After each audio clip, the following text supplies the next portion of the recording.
Welcome to On the Bench in Isolation 2.0. And given that we're all back in lockdown here, what better way to kick the series off than speaking to somebody who knows all about lockdown? And I'm speaking about the delightful Big Brother runner-up from 2020, Sophie Budack. Thank you so much for joining me on the show. Hello, how are you going? I'm excited to have you on the show. That's what I am. I've been a huge Big Brother fan this year. And so we're going to talk about everything Big Brother, but not only that, you are also an Olympic level gymnast, which we're going to touch on. But firstly, Soph, you're back home out of the house, but you're in the Netherlands. How are things over there for you at the moment with COVID and everything else? Well, it's weird because when we came to the Netherlands, we got off the plane, I was expecting, all these officials to, take us somewhere, but it's actually been okay. And the numbers aren't good here, but we're allowed to do anything. We didn't have to do any mandatory ISO, which we've kind of been doing anyway. But it's been pretty chill, I won't lie. So you were born in Germany, raised in Darwin, moved to Canberra, and then off to Brisbane as a teen for your gymnastics career. Now, you split your time between the Netherlands and Australia at the moment. You must be well cultured, that's for sure. I like to believe I am. I mean, even growing up, it was a big thing for my mum and my father to use, travel as an education and be culturally aware. So I like to think that I'm very cultured, yeah. Now, you had two dreams in your life. One of them was to be a gymnast at Olympic level, and you got oh so close, which we will touch on. And the other was to be in the Big Brother house. Now, you achieved that, and you did a great job this year in 2020. Take us back to the moment when you found out that this year you were going to be in the Big Brother house. How was it? Oh my God, it still gives me goosebumps when I think about it. I remember I woke up at 4 a.m. I was in the Netherlands. I woke up and I had a missed call from the EP, and I was like, no way, no way, no way. And I wanted to scream. It was just the best moment of my life because it actually was a dream. People were like, no, that can't have been a dream. Olympics, Big Brother, two different things, right? But it really was. And the funniest thing though, because it was still pitch black here, I was so excited. I was looking down at my phone, hopped on my bike to go to work, and I smashed into the back of a van and completely knocked out the back panel. So yeah, that was the first thing that happened after finding out. But it was incredible. Now, Soph, I've probably never been more hooked on Big Brother than I was this year for some reason. And I don't know why, but it was maybe the different format. It was quite condensed, this series. And I just wanted to ask, what was it like as a Big Brother housemate this year, given that it was all pre-recorded? And so you were home as it was going to air, and you're meant to be in a house, but you're also watching yourself from home. How was that? Yeah, it was definitely strange. It was quite cringeworthy at times. I even had a party, for the first night, and I was like, everyone come around. As soon as it started airing and I saw my face, I was like, everyone leave. It was hard to watch back, and especially because you don't really know how, the scene, I guess, is going to be manipulated, and what they're going to show and what they're not going to show. So that was hard because we were kind of in the blue just as much as everyone else about what was happening. So, but it was okay. It was nice, and it brought the emotions and the feelings back. And I guess we got to live the situation twice. We filmed it and whatever, and then we also got to watch it back. So yeah, it was good. And look, there are so many moments throughout the show that we could talk about, but we don't have time. But there are a couple that I'd like to get your reaction to now that it's all happened. So coronavirus was a huge narrative through the series, and that 1 week in particular, where it was sort of, as you went into the house, it was happening probably, but when you guys were in the house, it really sort of took a turn. How was that week when you guys first found out that there was things really going on that were bad outside? Oh, it was definitely a shock to the system. I mean, like you said, it was happening already before we went into the house, and because I did travel over from the Netherlands to Australia, I had already I'd seen everything, and everyone was wearing masks when I was traveling through airports and stuff. So for me, it wasn't too much of a shock. But for the other housemates, I don't think they actually knew anything. And the biggest question was what about the footy? It was the main concern.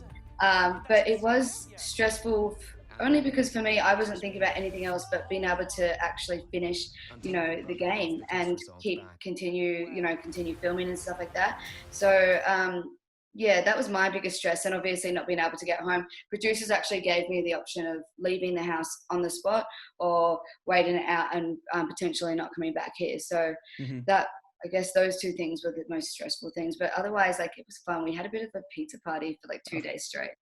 Pizza party, wow. Yeah, and cards. It was kind of like a 2-day party with no alcohol.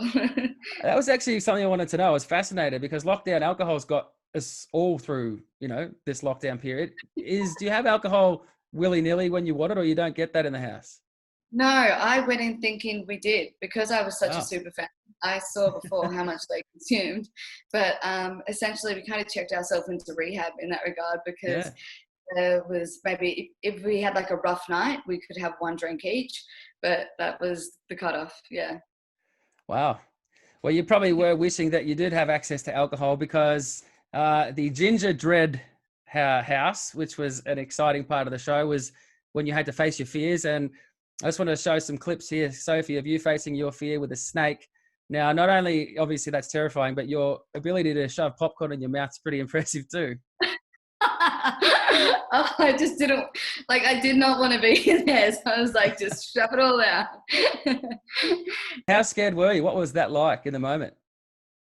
Oh, it was the worst thing I've ever done, and it haunted me throughout the whole time in the house. I kept like envisioning the snake just latching onto my face or my eyeball. Like, it was, oh God, I honestly, if I had like a heart monitor on, it would have been off the records. It was horrible. Well, lucky you did survive and didn't get bitten, because then you went on to obviously become a runner-up. But to get to that runner-up position, you had to do it the hard way. You got evicted from the house after Dan and Matt ganged up on you.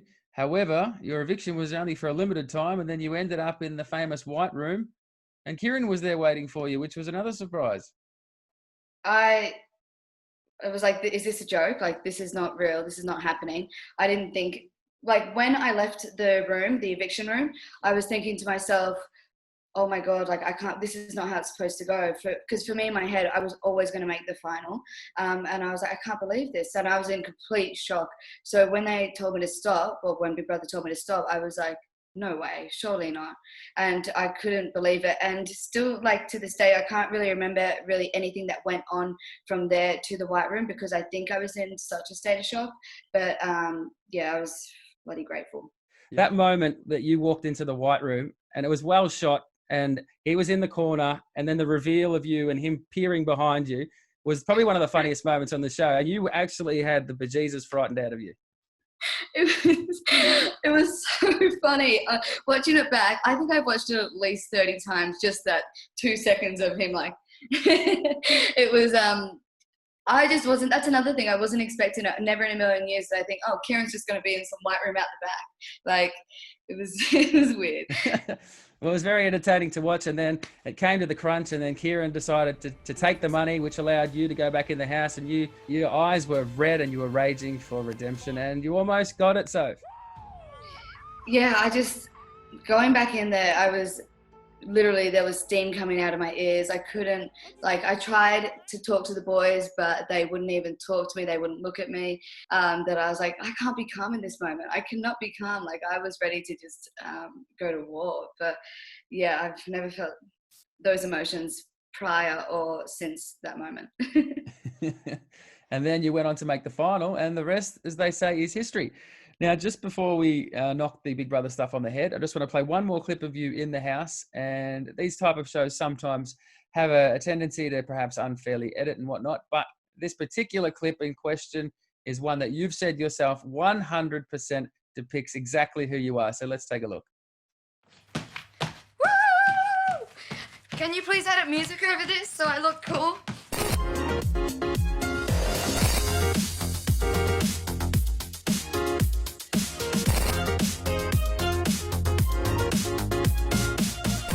Well, you're dancing like nobody's watching, but really the whole world were watching. In that moment, I was the happiest person in the world. I would do anything and not even care what anyone was, if anyone was looking or, yeah, it was just such a good time. Let's dance our way into your gym career, Soph, and let's be serious about it. You were an elite level gymnast, and you made the 2012 London Olympics team, and then a couple of months before that all changed. Can you take us back to that time of your life and how hard it was for you? I can't really remember like the timeline too well, but I just like I was training for 2012. Obviously, I'd made the first Olympic trials. From there, we cut down the team and we made a second trials, and I'd made the second one. And I think it was like a month or 2 weeks out from actually departing down to the second trials, I got an MRI and it came back that I had stress fractures. And a lot of people say like, could you kept going? Could have you kept going? And I probably could have, but I don't think anything great would have come from it. Mm. So I just made the decision on the spot when I had the results to just finish. Your specialty was the vault, and always the compounding on the lower back, probably as part of that. Stress fractures are quite common, is it not? Yeah, well, exactly. I was a specialist at vault, and then I still had to compete every other apparatus. So I was smashing out like at least three times the amount of numbers than everyone else on the vault. But then I was also having to train every single other apparatus too. So it just, overusage. Now, do you keep a close eye on gymnastics at all these days? Obviously, Tokyo didn't happen, but it will be next year, hopefully. Do you keep a close eye on the sport still? I wouldn't say I keep a very close watch on it, but I'm still like very intrigued as to what my friends are doing, how they're going. That was the first thing I thought about actually when I was in the house when they said, we're going into this huge lockdown of pandemic. I thought of the Olympics straight away because I thought about my friends that had made it, and but I still like to watch it, but I'm not obsessed with it anymore. What's next for Sophie? Now that you're out of the house and you've had some time to settle in, you're at home with family in the Netherlands at the moment. What's next on the agenda? Well, I'm just honestly trying to finish my degree. I'm keeping up with my socials now that there's a bit of a following, and I don't really know. We'll see what happens, but I guess the main thing is just trying to finish my degree so I have that piece of paper. Mm-hmm. And if you don't end up using that degree in communications, how about home and away? This could be a goal for you, because I know that you were obsessed with home and away growing up, and I was too, and a lot of other people are. Could you see yourself, because you wouldn't go out of place in Summer Bay, so what character would you play, do you think, if you ended up in Summer Bay? Well, thank you for asking, actually. I have asked people to put in a good word for me for home and away, so I'm still waiting for the feedback on that. But I think I would be one of the girls that worked in the cafe or something, or owned a cafe, because that's relatable to me. So. Well, that's true. Yeah, we can see you in the diner there with Irene, and Irene Lynn McGranger. She's been on the show too, so maybe we could put in the call and get you into the diner, or Salt perhaps, and be behind the bar there. Oh yeah, no, that could work too. Oh yeah, no, I think that's more up my alley. Yeah. There's potential there, Sophie. I think we're onto something. That's for sure. Actually, Sophie, I do know what you might be doing. You might be coming up with your own TV show, because this is the thing with the internet. Unless you delete things off the internet, it's there forever. And I'm just going to play a little clip of you. Now, let me get this right. Doing the Heifer and Jeffer show. Now, I'm sure you're going to remember what this is. No. So let's take a look at perhaps a future show on TV with Sophie hosting a show with Heifer and Jeffer. And breaking news today, we have Heifer and Jeffer. They're selling records.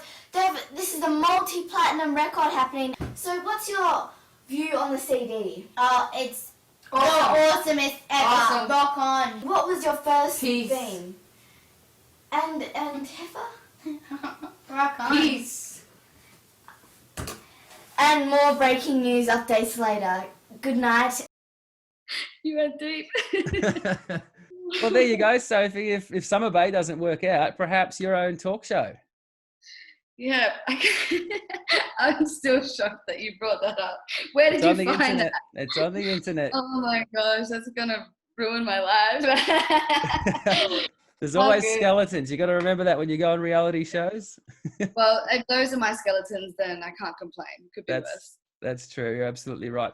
Well, Sophie, thank you very much for joining me on the Bench in Isolation. Now, before we wrap things up, I'd just like to perhaps ask you, given that you do love to dance so much, as I wrap the show up, perhaps you could do a little dance, and I'll cue the music so you'll look cool as you did on Big Brother, and we'll say goodbye for this episode. Are you happy to play along? Oh, let's do it. All righty. Well, Sophie Budack, officially, thank you very much for joining me on the show. Thank you so much for having me. It's been a blast. Frankie, cue the music. Sophie Budack's doing her thing. Until I see you again for another episode of On the Bench in Isolation. Take care, everybody. See you later.